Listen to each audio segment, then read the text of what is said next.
Баршаңызға сәлем. Бүгін 4-10 сабақтың есептерін орындауды жалғастырамыз. Сабақтың тақырыбы ондық бөлшектер мен жай бөлшектерге арифметикалық амалдар қолдану. 4-ші тарауды қайталауға арналған жаттығулар. 976 есеп. Ондық бөлшектерді натурал сан түрінде жазып алып есептеңдер. Берілген жазып алдық. Ондық бөлшектерді көбейту берілген екен. Бұл жерде енді мән беретін нәрсе үтірден кейін неше цифр болса, соңында сонша нөлі бар разрядтарға көбейтуіміз керек. Мына жерде алымында біреу, екеу, үшеу, төртеу, бесеу, алтау екен. Демек, нөлі бар разрядқа көбейтеміз. Бұл 1 миллион болады, яғни 6 нөлі барға міне.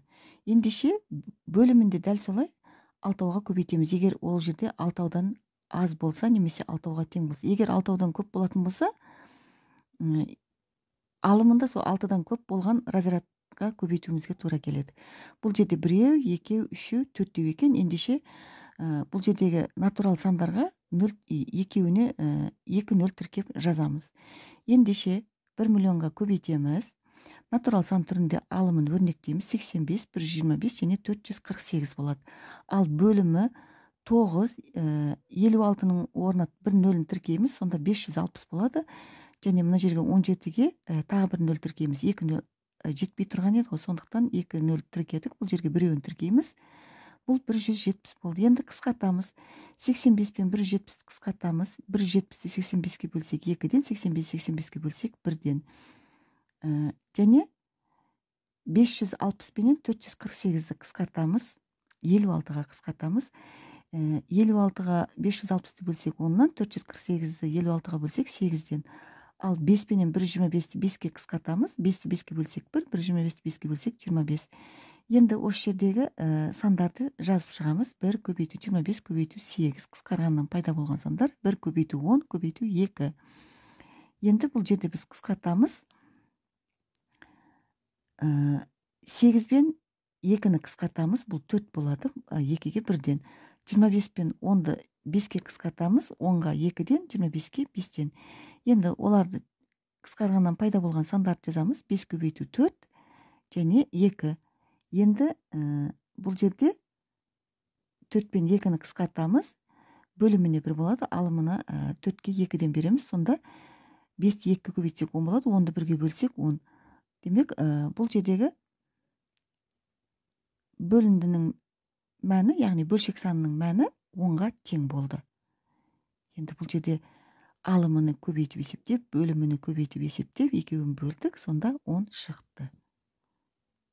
Екіншісінде дәл солай орындаймыз. Бұл жерде де үтірден кейінгі сандарды санаймыз. 1, 2, 3, 4, 5 екен. 1, 2, 3, 4, 5. Ал бөлімінде біреу, екеу, үшеу екен. Демек, 5 нөлі бар разрядқа көбейтеміз. Яғни, бұл 100 мың болады. Алымында, бөлімінде сондай сандарға көбейтіп, есептеп жазып қойдық. Бұл 0,2-ге тең. Үшіншісінде дәл солай орындаймыз. Тек бұл жерде әуелі жақшаның ішін амалды орындап аламыз. 5,126-ға 3,44-ті қосамыз. Бұны қоссақ 8,7 болды. Жазып қойдық. 3,5 көбейту 8,7 көбейту 5,4 деп. Алымында 7,105-тен 4,115 азайтамыз. Бұл 2,9 болды. Енді оны көбейту 14 көбейту 0,6 деп жаздып. Бұл жерде де үтірден кейінгі сандарға мән береміз. 1, 2, 3 екен. Алымында 3, бөлімінде 2 екен. Демек, соңында 3 нөл бар, разрядқа көбейтеміз. Яғни 1000-ға. 1000-ға көбейтіп жүреміз, және қысқартатын қысқартып, есептеп жазып қойдық. Бұл 6,175-ке тең. Төртіншісінде дәл солай орындаймыз. Жақшаның ішіндегі амалды орындап алып, есептеп жаздық. Бұл жерде алымында, бөлімінде 1000-ға көбейттік. Есептеп, қысқартып жазып қойдым. Бұның мәні 1,125-ке тең. Есептеген, қысқартқан жолдарын толық көрсетіп өттім. 977 есеп. Амалдарды орындаңдар. Берілген өрнекті жазып алдым. Алымыны бірінші жаздық. Және одан кейін бөлімін жазып өттім. Енді бұл жерде амалды бірінші алымынан бастап орындаймыз. Алымында жақша берілген. Жақшаның ішіндегі амалдың, яғни бірінші қосуды орындаймыз. Оны үстіне жазып қойдым. Одан кейін азайтуды екінші жол. Үшінші алымындағы мына осы жақшаның ішіндегі шыққан санды 0,115-ке бөлеміз. Үшінші. Төртінші енді бөліміне өтеміз. Бөліміндегі бірінші жақшаның ішіндегі амалды орындаймыз. Төртінші. Одан кейін бөлуді орындаймыз. Міне бесінші. Одан кейін азайтуды орындаймыз. Енді жетінші не істейміз? Мына үшіншідегі шыққан мәнді осы алтыншыдағы шыққан мәнге бөлеміз. Яғни бөлшек сызығы бөлуді білдіреді. Сондықтан осыны орындап шығамыз. Міне бірінші 2,25-ті 2,25-тен 3-ті 9,16-ға қосамыз. Бұл жерде біреуі жай бөлшек түрінде, біреуі ондық бөлшек түрінде берілген. Біз мына жай бөлшекті ондық бөлшекке ондық бөлшекпен өрнектейміз. Ол үшін бөлімін 0-мен аяқталатын санды разрядқа келтіріп алуымыз керек. Яғни 25-ті 4-ке көбейту арқылы. 25-ті 4-ке көбейтеміз, және алымын да 4-ке көбейтіп жібереміз. 3-ті 4-ке көбейтеміз. Демек 100-ден 12 болады. Демек бұл санымыз 2,100-ден 12 қосу 9,16 деп есептейміз. Бұл 11,172 болады. Екінші осы 11,172-ні 2-ден 5,172-ні азайтамыз. Бұл 6-ға тең болады. Енді үшінші 6-ны 0,115-ке бөлеміз. Бұл 40-қа тең. Енді төртінші алымыны орындаймыз. Алымын жақшаның ішіндегі амалды орындаймыз. 2,16-ны 0,15-ке көбейтсек 1,130 болады. Енді 10,192-ні осы 1,13-ке бөлеміз. Бұл 8,14 болады. Енді осы 8,14-тен мына 0,14-ті азайтамыз. Бұл 8-ге тең. Енді бағанағы үшіншідегі шыққан мәнді, яғни 40-ты, мына 40-ты біз осы 8-ге бөлеміз. 40-ты 8-ге бөлсек 5. Демек, бірінші амалдың мәні, жаңа өрнектің мәні 5-ке тең екен. Екіншісінде дәл осылай жалғастырамыз. Үстіне орындалу ретін жазып қойдым. Бірінші 9-дан 5-ті 2,7-тен 4-ке көбейтеміз. Бұл 1,7-тен 3 болады. Екінші 4,3-тен 2-ден біз осы 1,7-тен 3-ті азайтамыз. Бұл 3,21-ден 5-ке тең. Үшінші бөлімін орындаймыз. Бөлімін жақшаның ішіндегі амалды 2,7-тен 1-ге 1,3-тен 2-ні қосамыз. Бұл 3,21-ден 17 болады. Бұл жерде мән беретін нәрсе, мына бөлімінде екеуінде бөлімі әртүрлі болғандықтан ортақ бөлім бердік. Әуелі бұрыс бөлшекке келтіріп алдық, одан кейін ортақ бөлім бердік. Ортақ бөлім беріп есептедік. Төртінші осы шыққан санды 21-ден 80-ді 5-ке бөлеміз. Бұл 21-ден 16-ға тең болады. Бесінші енді осы алымынан шыққан санды осы 21-ден 16-ға бөлеміз. Яғни алымында 21-ден 68 шыққан еді. Осы 21-ден 68, 21-ден 16-ға бөлеміз. Бұл 4,4-тен 1 болады. Алтыншы 1,125-ті 0,18-ге көбейтеміз. Бұл 1-ге тең болады. Жетінші мына 4,4-тен 1-ге 1-ді қосамыз. Бұл 5,4-тен 1 болады. Яғни ондық бөлшек түрінде жазатын болсақ 5,100-ден 25-ке тең. Демек, екінші өрнектің мәні 5,100-ден 25-ке тең. 978-ші есеп. Компьютерде теруші шығарманың 0,15-ін теруге алды. Ол өзіне алған шығарма беттерінің 0,17-ін тергенде терілмеген 6 беті қалды.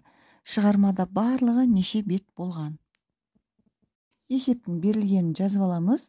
Теруге алды 0,15-ін, терді осы 0,15-тің 0,17-ін терді. Енді терілмеген 6 бет қалды. Барлығы неше бет деген сұрақ қойып шешуін орындаймыз. Бұл 0,15 көбейту x бұл теруге алғаны. Яғни x бұл жерде барлығы бізге белгісіз ғой, сондықтан оны x пен белгіледік. Ал енді тергені осы 0,15-тен 0,15 x-ті көбейтеміз 0,17-ге. Бұл 0,135 x-іміз бұл тергені. 0,17-сін терген еді ғой, осы 0,15-тің. Демек 0,135 x-ні терді болады. Енді терілмеген енді 6 бет қалды дейді. Ендеше біз 0,15 x-тен азайтамыз 0,135 x-ті, сонда 6 бет қалады. Мына екеуін есептейтін болсақ 0,115 x болады. Ол тең 6-ға, x-ті табу үшін 6-ны 0,115-ке бөлеміз, x-іміз 40-қа тең. Демек, жауабы шығармада барлығы 40 бет болған. 979 есеп. 4-14 сүретте кубтың бөлігі болатын АБС, А1, Б1, С1 фигурасы кескінделген міне. Мына фигураны айтады міне осылай. Осы фигура кескінделген. Оның табаны АБС. Үшбұрышы. АБС үшбұрышының ауданы 6,125 см квадрат. АБС, А1, Б1, С1 фигурасының көлемін табыңдар дейді. Демек, осы фигураның көлемін табуымыз керек. Екінші, АБС, А1, Б1, С1 фигурасы қалай аталады дейді. Мына көріністегі фигура қалай аталатынын айтуымыз керек. Және нұсқалары берілген көлемінің. А нұсқасы 28,5 см куб, С нұсқа 30,175 см куб, Б нұсқа 31,125 см куб, Д нұсқа 32,2 см куб. Сызбаға қараймыз. Сызбада мына АБС осы үшбұрыштың ауданы берілген бізге. Енді мән беретін болсақ, бұл жерде кубтың бөлігі болып табылады дейді. Ал кубтың барлық қырлары бір-біріне тең. Ендеше мына табаны квадрат болып тұр. Осы квадраттың бір бөлігін алған, 4-тен бір бөлігі бұл үшбұрыш болып табылады. Бұл тік бұрышты үшбұрыш болып тұр. Ендеше бұндай мына кубтың мынаның қабырғасының ұзындығын, яғни мына биіктікті тауып алу үшін біз осы ауданды 4-ке көбейтеміз. Сонда мына квадраттың қабырғасының ұзындығы келіп шығады. 6,125-ті 4-ке көбейтеміз, 25 шығады, ал 25 бұл 5-тің квадраты деген сөз. Ендеше мына квадраттың қабырғасының ұзындығы 5-ке тең. Мына қабырғасы ұзындығы, мына биіктігі барлығы қырлары 5-ке тең болады. Ендеше мынаны біз призма деп атаймыз, бұл бұндай фигураны. Ал призманың көлемін табу үшін табанының ауданын биіктігіне көбейтсек жеткілікті. Демек, биіктігін есептеп таптық. 5-ке тең, 6,125-ті 5-ке көбейтеміз. Сонда фигураның көлемі келіп шығады. Дәптерге осылай жазамыз. С үшбұрыштың ауданы 6,125 см-ге тең. Оның біз қабырғасының ұзындығын табуымыз керек және көлемін табуымыз керек осы фигураның. Бірінші біз жаңағы қабырғасының ұзындығын табу үшін 6,125-ті 4-ке көбейтеміз. Өйткені табаны бұның негізі куб болған өзі, сол кубтың бір бөлігі болып табылады мына С үшбұрыштың ауданы. Сондықтан оны 4-ке көбейттік, 4-ке бөлінгендіктен бұны 4-ке көбейтсек 25 болады, ал 25 5-тің квадраты. Демек, ол кубтың қабырғасының ұзындығы 5-ке тең. Ендеше биіктігі де 5-ке тең болады міне. Призманың көлемін табу формуласын жазып қойдым. Енді призманың көлемін табамыз. С табанының орнына 6,125-ті қоямыз. Ал H бұл А қабырға, яғни барлығы бір-біріне тең, биіктігі де қабырғасының ұзындығы да сондықтан ол жерге 5-ті жазамыз. 6,125-ті 5-ке көбейтсек 31,125 см квадрат. Бұл Б нұсқа екен. Демек, жауабы АБС, А1, Б1, С1 фигурасының көлемі 31,125 см. Екінші сұраққа жауап береміз. Бұл АБС, А1, Б1, С1 фигурасы призма деп аталады. 980 есеп. Дүкендегі алмалар 3 күнде сатылды. Бірінші күні түске дейін барлық алмалардың 0,3-і, ал түстен кейін 24 кг алма сатылды. Екінші күні түске дейін қалған алмалардың 0,4-і, ал түстен кейін 30 кг алма сатылды. Үшінші күні түске дейін одан қалған алмалардың 0,6-сы, ал түстен кейін 36 кг алма сатылды. А. 3 күнде барлығы неше килограмм алма сатылды? Бірінші күні неше килограмм алма сатылды? Б. Екінші күні неше килограмм алма сатылды? Есептің шешуін орындаймыз. Үшінші күні түске дейін 0,16 килосы сатылған, 0,16-сы сатылған. Демек, үшінші күні қалғанын тауып аламыз. Бірден 1,3 үшінші күнде есептесек, 0,14-ті бұл үшінші күні қалғаны. Енді түстен кейін 36 килограмм сатылған ғой, 36-ны 0,14-ке бөлсек 90 килограмм болады. Бұл үшінші күні сатылған алма. Енді екінші күнгіні табу үшін біз осы 90-ға 30-ды қосып, бірден 0,14-ті азайтып бөлеміз. Бұл 200 килограмм болады. 200-ден 90-ды азайтсақ 110 килограмм. Демек, бұл екінші күні сатылған. Енді 3 күнде сатылғанын табамыз. Ол үшін 200-ге 24-ті қосып, бірден 0,13-ті азайтамыз. 224-ті 0,17-ге бөлсек 320 килограмм болады. Бұл 3 күнде сатылған алмалар. Ал енді бірінші күні сатылғанын табу үшін барлығы 320 килограмм еді ғой. Соның 0,3 деген. Және түстен кейін 24 килограмм. Осыны есептейміз. Бұл 120 килограмм болды. Демек, жауабы А. 3 күнде барлығы 320 килограмм алма сатылды. Ә. Бірінші күні 120 килограмм алма сатылды.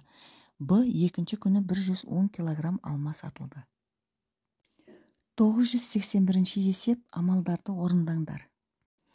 Берілген өрнекті жазып, орындалу ретін үстіне жазып қойдым. Бірінші қосылғыш, яғни бөлшек түрінде берілген, осының алымын орындаймыз. Міне көбейтуді бірінші орындаймыз, екінші көбейтуді, үшінші осы екі көбейтіндінің қосындысы міне. Одан кейін бөлімін орындаймыз. Бөліміндегі бірінші көбейтуді, төртінші, одан кейін азайтуды орындаймыз. Енді шыққан санды, мына үшіншідегі шыққан санды, мына бесіншіден шыққан санға бөлеміз. Бұл 6-шы болады. Одан кейін мына өрнектердің бәрін орындалу ретін үстіне жазып қойдым. Астына да орындалуын барлық тәртібін толық жазып шықтым. Яғни 1,5-тен 3-ті 8-ге көбейтеміз. Аралас санды бұрыс бөлшек түрінде өрнектейміз. 5-тен 8 көбейту. Мына бүтін санның, натурал санның бөлімінде 1 бар деп білеміз. Бөлшекті өткен 8-ді 1-ге бөлсек, 8-дің өзі шығады. Енді алымын бөліміне көбейтеміз. 5-тен 64 болады. Бұны ондық бөлшек түрінде өрнектейтін болсақ, 12,8 болады. Екінші 2,9-ды 5-ке көбейтеміз. Бұл 14,5 болады. Үшінші 12,8-ді 14,5-ке қосамыз. Бұл 27,3. Төртінші 7,5-ті 3-тен 1-ге көбейтеміз. Бұл 2,5 болады. Көбейтіндінің мәні 2,5-тен 0,5-ті азайтамыз. 2-ге тең. 27,3-ті 2-ге бөлеміз. Бұл 6-шы 13,65-ке тең болады. Бұл енді бірінші қосылғышты есептеп болдық. Енді екіншісін орындаймыз. Екінші қосылғышты алымын орындаймыз. Орындалу ретін үстіне жазып қойдым. Міне 7, 8, 9, 10, 11, 12 деп. 60-тан 18,4-тен 3-ті азайтамыз. Бұл 41,125 болады. Енді 41,125 25-ке бөлсек 1,165-ке тең.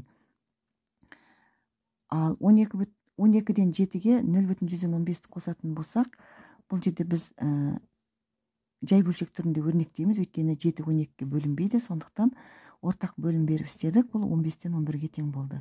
Енді 10-шы осы 15-тен 11-ді 15-ге көбейтеміз. Бұл 11-ге тең болады.